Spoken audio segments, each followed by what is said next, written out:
haka? Kana hauka ne? I'm sorry, I don't understand. Why ya muka ana daukan hoto a nan gurin?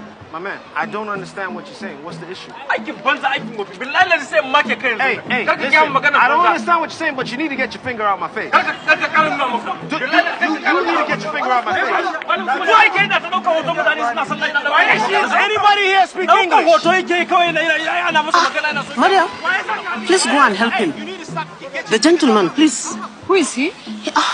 He is the new youth corper that was sent to us. His name is Mr. Bessie. Don't worry, I will go and see the officials myself. Anybody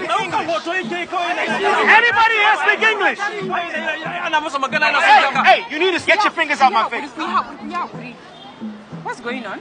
I don't know. He just started yelling at me. What did you do? I do not know. They keep yelling at me. Malam Usman, me ya faru? Daukan hoton mutane yake suna sallah. Ana masa magana kuma yana so ya mutane maganan banza. Gaskiya ne daga ina yake? To barin ga mishi.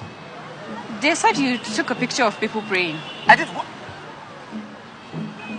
Come on, there's barely anything there. I was taking the structure. Malam Usman ku yi haƙuri, ka san bako. A'a, ba da shi. Duba. Ki giya masa.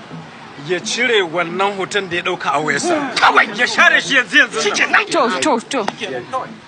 He said you should delete the pictures. I should. No.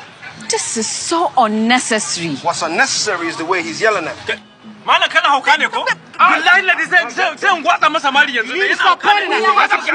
Ku yi haƙuri. Zai goge yanzu. Kike wai san gaura masa mari yanzu. Kai waye? Ana maka magana kana so gya mutane su kunya. Kai zai goge. Za mu yi muku guda da shi ba. Ku yi haƙuri. Zai goge. Allah sai bai buku. Zai insha Allah ku yi haƙuri.